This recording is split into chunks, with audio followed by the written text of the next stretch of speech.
Hey everyone, so it's Hearth and welcome back to my channel. So on today's video we're going to be talking all about how to find reliable resources for witchcraft and paganism.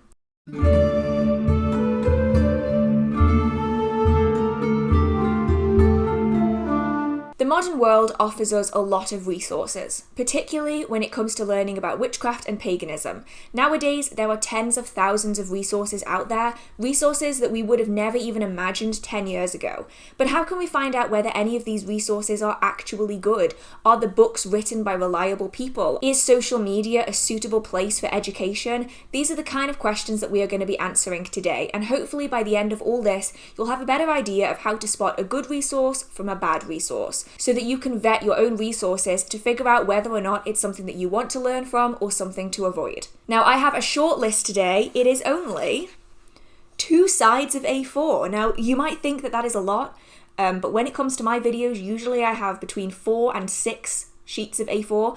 So it's quite a short video today, so buckle up, get yourself a cup of tea, you might need it, but hopefully I can get through this relatively quickly. So tip number 1 is to make sure that you are using different kinds of resources from different people. It can be really easy to fall into the trap of finding one author that you really like and only reading their work, or finding one person on social media and only following their information. But ultimately, every single person that shares information is going to be adding a little bit of their own personal beliefs into that.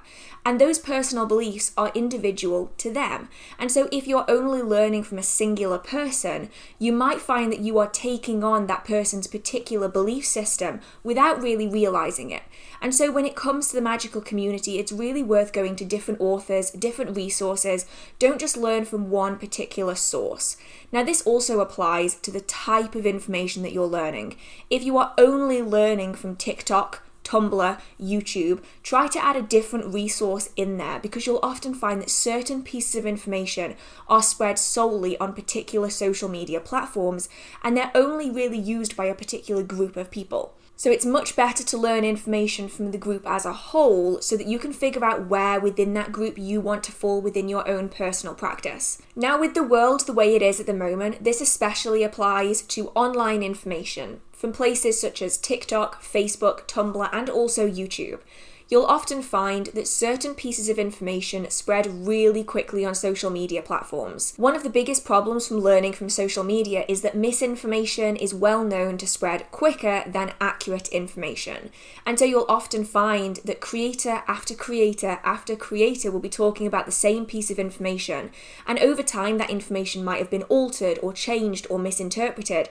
And it only takes one big creator to talk about a topic incorrectly for the rest of the community to also start talking about it incorrectly. And this is why, if you are using social media as a primary resource, I would recommend switching different types of social media, because you'll often find that misinformation is often collected on a singular platform and it might not feed over into other platforms unless someone spreads that information on another platform as well. So it's really good to make sure that you are covering your bases, covering different types of social media, different types of resources. So whether that's books and social media, books and articles and social media, books and documentaries, making sure that you are covering multiple different platforms so that you can get information that might not be spoken about on all of them, but it's really good to also cross-reference between multiple platforms. If you find a piece of information only in one resource, whether that's one author's work or whether it's in one social media platform, make sure that you try to find the root of that information. Most information on witchcraft, paganism, magical practice in general will often have a source. And if you can find which path, which tradition, which author originally documented that piece of information, it gives you the ability to see how it's progressed over time. Especially now with social media being as big as it is and witchcraft being such a popular topic, you will likely find that there's a lot of people out there creating content because it's popular, not because they really know what they're talking about. And so it's really important to make sure that you check the background of all of the information that you do gain, so that you can make sure that that information comes from a reliable source, rather than something that has been misinterpreted or spread around incorrectly. Now, tip number 2 is to find resources of different ages. Now, as with fashion, information goes through phases of popularity. You'll often find that culturally, we will have different topics within witchcraft being popular during different years, different decades. And you'll often find that a lot of books are published on a specific topic and a lot of videos and social media posts are created about that topic when it does go through a particular craze. Now, this can make it really easy to find information on a popular topic, but it also can lead to a lot of copy and pasting being done. There's a lot of people who will write books solely because they want to make money, and you'll often find that a lot of information is repeated, altered, and then spat out again in another piece of work. And so it's really worth looking for the same topic over different time periods. Now, books from the 1960s will have a different style to the 1990s, which will have a different style to the 2010s. And so it's really worth trying to find resources from different time periods so that you can see how the same practice was used during these different phases. If a practice is particularly popular at the minute, you will often find that it has been altered to suit the modern audience. It's been altered to suit the people that are going to be particularly interested in it right now. So if you are interested in a topic that's very popular now, it's worth looking for books or resources that were published in the 1980s, 1990s, early 2000s to get a different perspective on that particular topic. And that can be really eye-opening.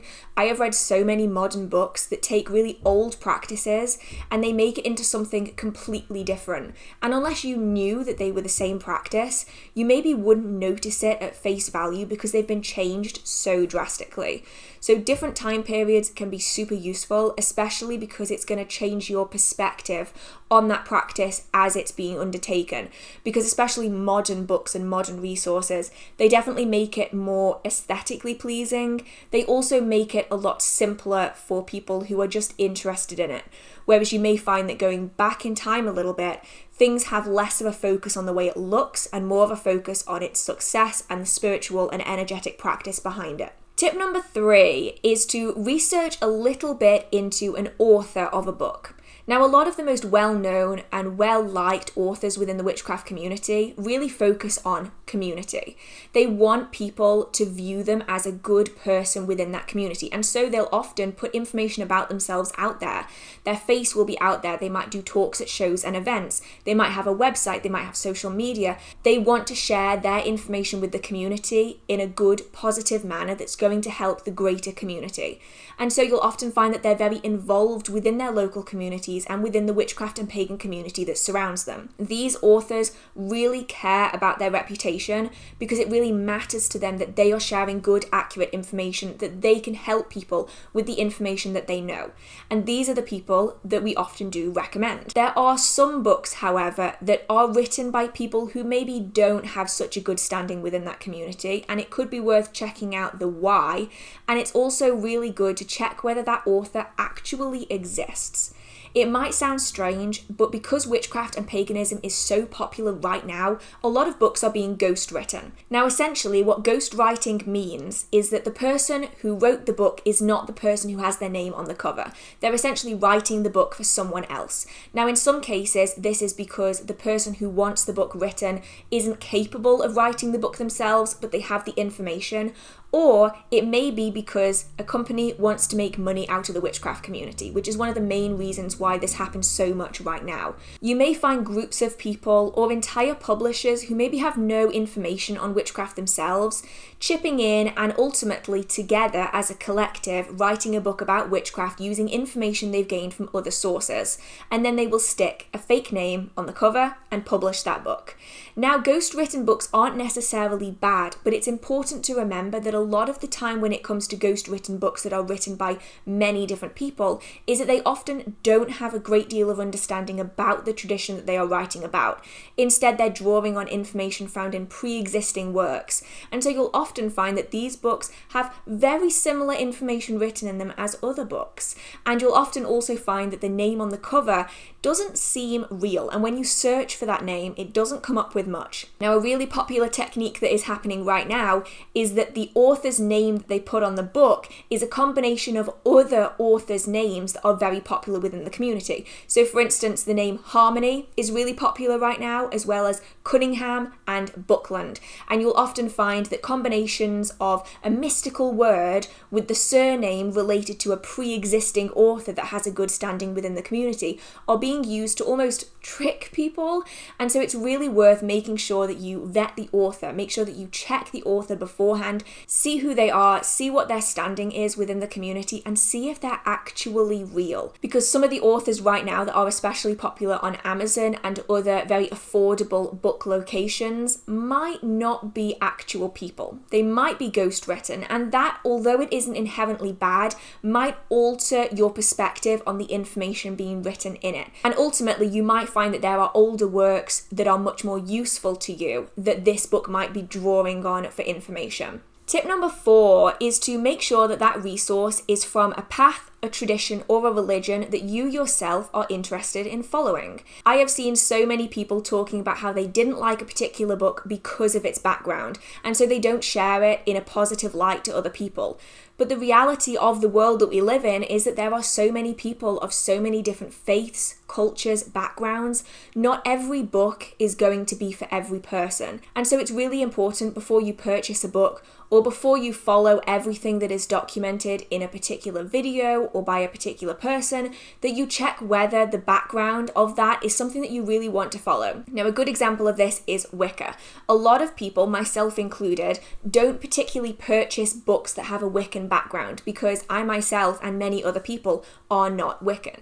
That doesn't mean that the books that are written from a Wiccan stance are bad, not at all. It's just that not everyone that practices witchcraft is going to follow the religion of Wicca, and so books from a Wiccan perspective aren't going to suit everyone.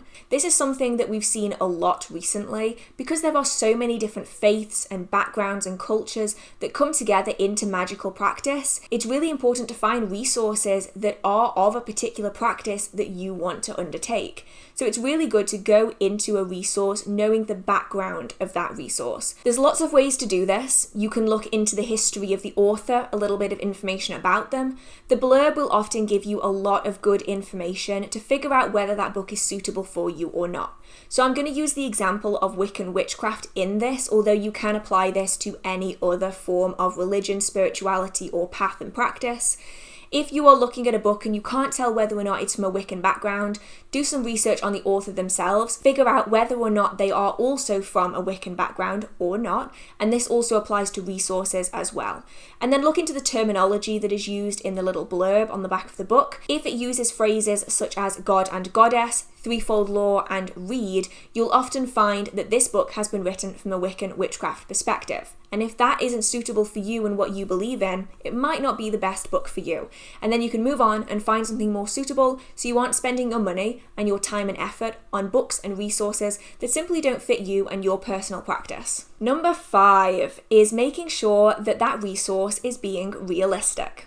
Now, although I would love to say that witchcraft is like it's seen in the books and TV shows and movies, it really isn't. We are limited with what we can achieve, how we can achieve it, and it takes a great deal of education and practice to really master and hone our skills. Just like with any other practice, it takes time, it takes patience, and it takes effort. Now, sometimes you will find resources, particularly online, whether they are forums or blog posts or social media posts, and you'll also find it occasionally in a book that is published by a publisher that really wants to make money off the witchcraft community, that really pushes the idea of the impossible being possible. And there's a few dead giveaways for this. The first is that you'll often find a spell book or a spell where the author claims that saying this once with no understanding of what it is that you're saying will grant you something miraculous, and it will happen instantly. Now, I think a lot of people within the magical community accept that magical practice isn't instant. Yes, sometimes you can achieve very quick results, but that doesn't apply to everything. And ultimately, you do need a good understanding of what you're doing to be able to do it. There is such a thing as beginner's luck, and I do truly believe that that exists within the magical community as well. But simply saying some words in a foreign language that you don't understand, with a candle that you don't know what it's made from or why you're using it, isn't always going to get you results. Because ultimately it does take time, practice, and understanding. So if you find a book or a resource that gives you a list of spells and claims instantaneous results, I would maybe take a step back. Now this also applies to offering you things that simply aren't possible, whether that's completely impossible, improbable, or simply very difficult to achieve. If you find a resource that claims to be able to give you things that are physically impossible, things such as growing angel wings on your back, becoming an actual mermaid, or turning yourself into a fairy with wings and all, that is definitely a resource to avoid. Although these things might be possible astrally, energetically, physically growing a pair of feathered wings out of your back simply isn't real. This is something that is definitely relegated to the realm of fantasy magic. And although you can definitely play around with these things in the astral realm, in the physical world, growing an actual mermaid tail is not going to happen. Although, damn, 12-year-old me, wish it could, but alas, simply not realistic. This also applies to offering things that are simply very improbable. So if a resource guarantees that you win the lottery, it's maybe best to take a step back, because although spells and ritual might improve your chances, they can't offer you something that would be very, very difficult to do otherwise. If it was the case, you would find that the same people would win the lottery every single week because they just did the same spell over and over and over again, and yet you don't really see that. Ultimately, with this tip, it is to make sure that what you're learning from gives you realistic standpoints. Make sure that it gives you good information from a realistic perspective. It's not amping up your expectations to something beyond reality. It's not claiming things that are simply impossible. It's a book or resource that's realistic. And I think that although a lot of people, especially getting started, would love to have something that was completely unrealistic, that simply isn't the case with the real world. Number 6 is, do people recommend the resource and why? Do they have a why is probably one of the most important things. Now, everyone wants to know recommended resources. I get questions all the time about it. I know that a lot of my friends within the community do as well, and also books and authors and blogs and articles. Everyone's always asking for recommended resources, and you'll often find that the same books are recommended time and time and time again. If you find that a particular book is never recommended, see if you can figure out why. If it's a particular author that's never recommended, do some research into that author and see why they aren't recommended. If something is recommended a lot, see if you can figure out why someone chooses to recommend it. Especially at the moment on social media, you'll find the same books being recommended time and time and time again, but very few people are actually able to give you a why. Maybe one person within that community buys a book and recommends it to everyone else.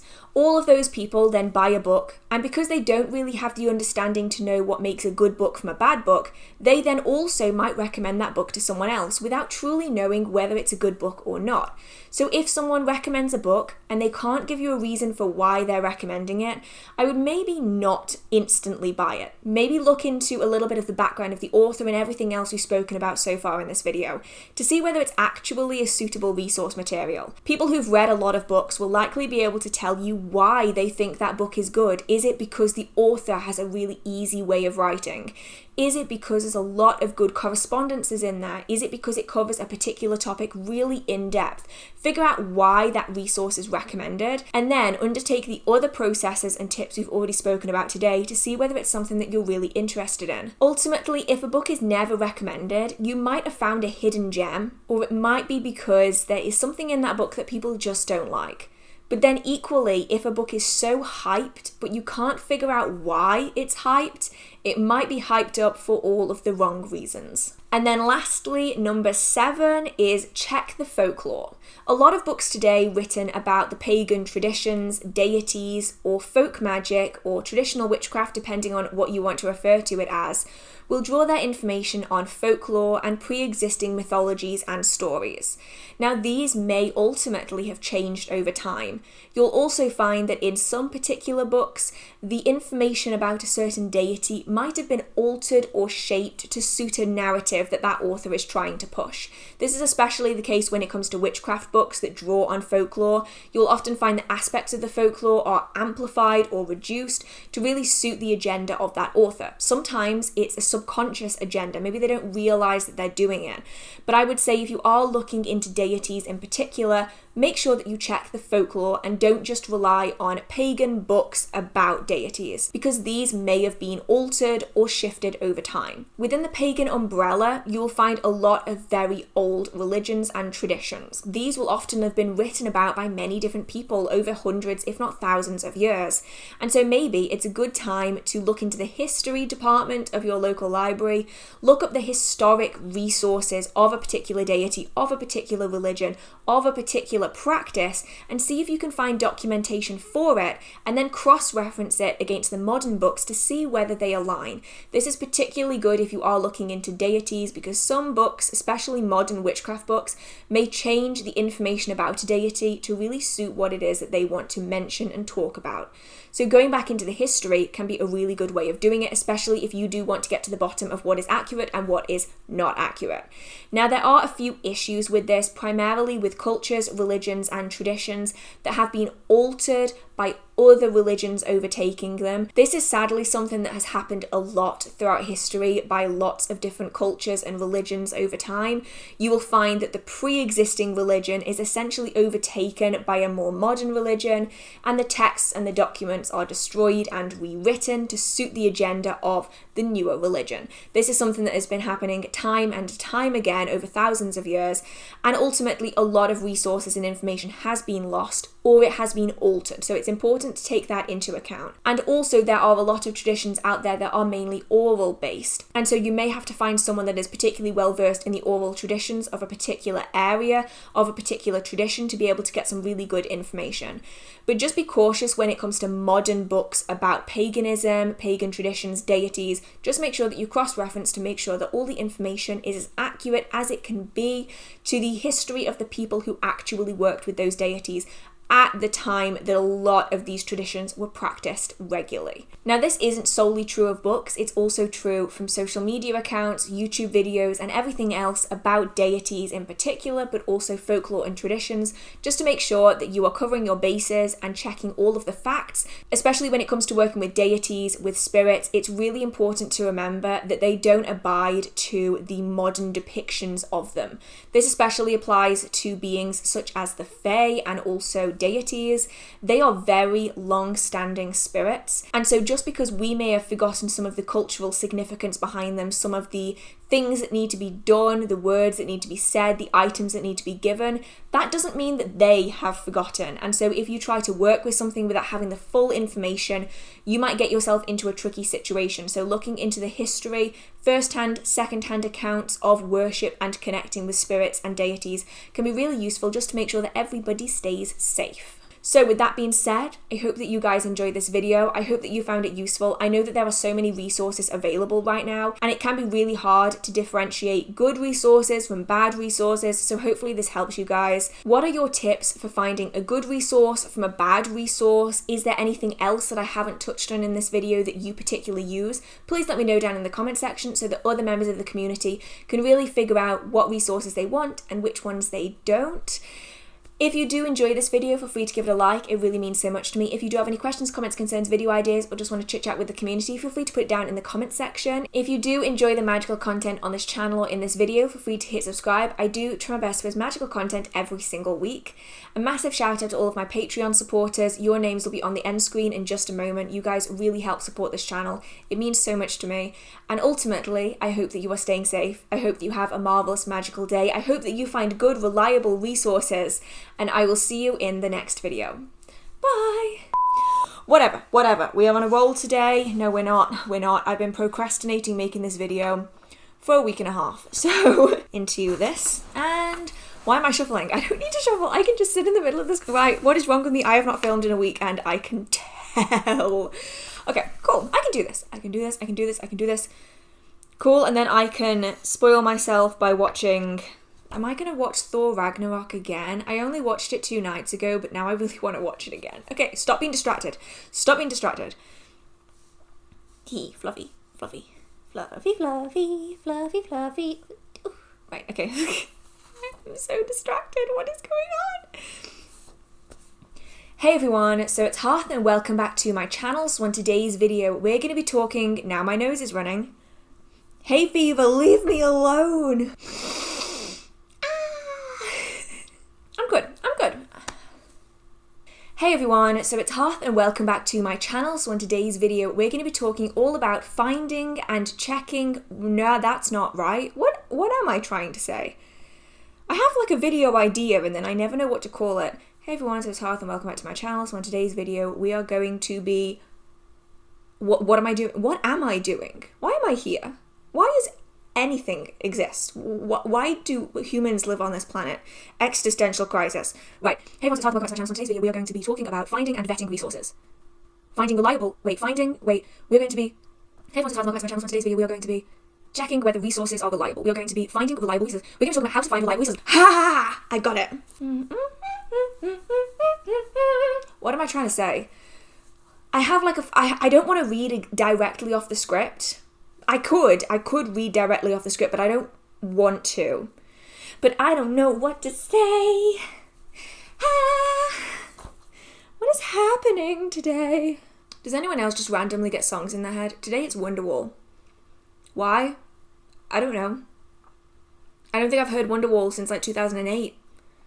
But it's in my head, and I still know all the words, which is kind of sad. And today is gonna be the day that they're gonna throw it back to you. I'm gonna sneeze. I just peaked my mic so bad. If you do, I'm gonna sneeze. Hey, the sound effects work. I no longer need to sneeze.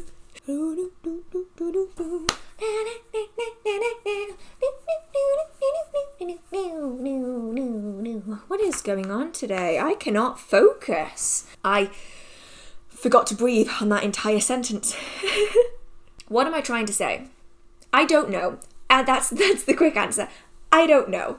I did it. Now I'm just going to sit with my water and build up the courage to edit. I spent a good maybe half an hour of that just making weird noises and procrastinating.